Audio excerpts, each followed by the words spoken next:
Well, Olivia Newton-John, great to be able to catch up with you. Thank you. I just got to see your fantastic performance with David Foster for the Lions Club.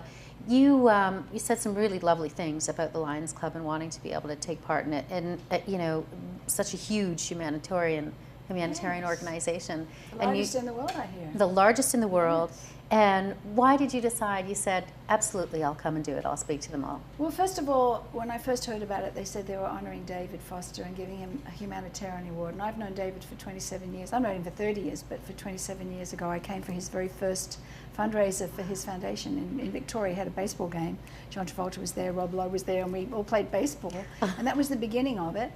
And I've known David so long, and just about every time I speak to him, he's off going to do a charity event somewhere. He's never said no. I really don't think he ever says no to charity. He's very generous with his time, and he's given back a lot. And he's just such an amazing artist anyway, and producer. That was a lovely opportunity to be able to, you know, thank him. And then I read about Lions, and I was very impressed with what I read. They're the largest. There's almost 1.5 million members around the world in over 200 countries. They're a secular group, but they do amazing things to help other people, which is a wonderful creed, you know, to have. So I was impressed with that. So those two things brought me here. You've been obviously very busy and have the Vegas show, and you just announced it's going to be your Vegas show. Yes, my Vegas show at the Flamingo is extending through the end of the year, and I'll be there for New Year's Eve. Yay! That'll be awesome. Yeah. And you have fun doing that show. I'm having fun. You know, I didn't really know what to expect. I like the idea of being in Vegas because it's the same bed. You don't have to travel every day. The monitors on the stage are the same, and that appealed to me, but I wasn't really sure how I'd enjoy it. But I am really enjoying it, and the wonderful thing is that my friends come to see me from all over the world. They won't come an hour from their hometown, but they'll fly to Vegas. Because it's so an they event. show up from everywhere. Yeah, it's been wonderful. I've caught up with so many old friends. It's been great. So is it true? So when you first came to America to perform, was that one of the first cities that you performed in? It was actually, yeah. One of the first places I played was the Hilton, where Elvis was, with Charlie Rich. I opened for Charlie Rich, who was a wonderful country artist. And so I've played different hotels in Vegas for the last 25 years or so. But to be a resident for Caesars at the Flamingo is a real treat. And it's what's a real treat for, you know, certainly your fans, is that you never walked away from or abandoned in any way the songs that people love. You never got tired, said, I don't want to do that song anymore, I don't want to do Grease. You embraced it. Well, you know, because when I was a young girl, I went to see a famous artist, who I won't say who it was, and she didn't sing her hits.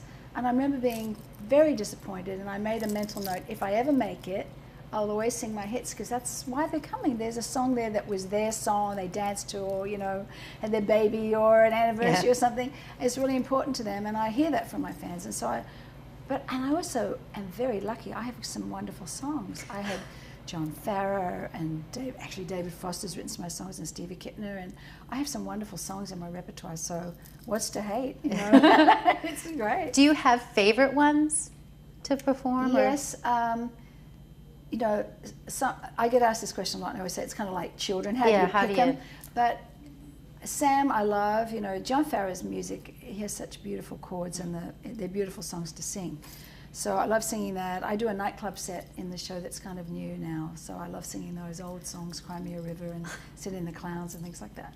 And the Grease songs are always a blast. And the Xanadu songs are fun because the audience are having such a good time. And the country songs are fun. So I have a good time all the way through it. Watching you with David Foster just on the stage with the Lions, and so he says to the audience, and to you, I think, for the first time, that he had such a crush on you when he met you and got to work with you 20-some-odd years ago, or more. 30 or something. And then you proceeded to launch into I Honestly Love You. You timed that well, right?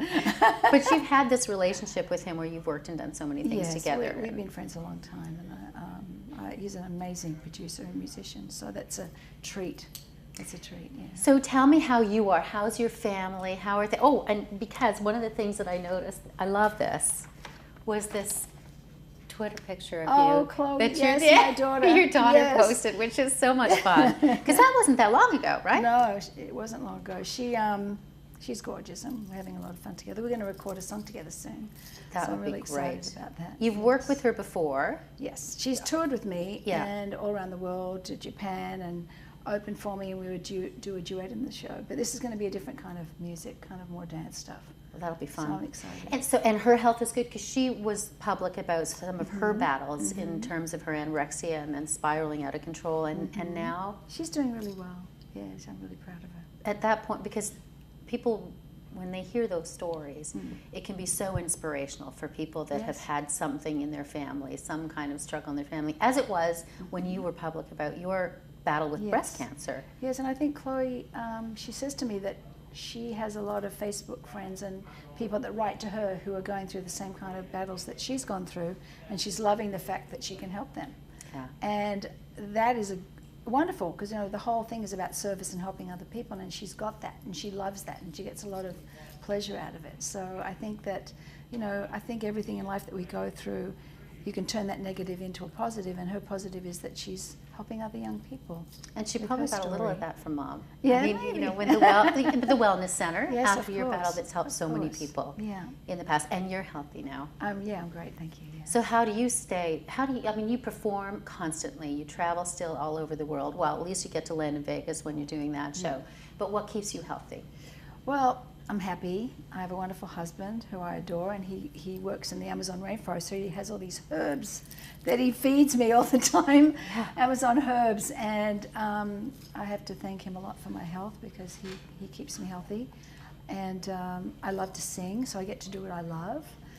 I get to give back, which is a wonderful feeling, raising funds for the hospital and the wellness programs, which has been a passion of mine to help people, body, mind, and spirit, when they're going through a cancer program, you know, the cancer protocols.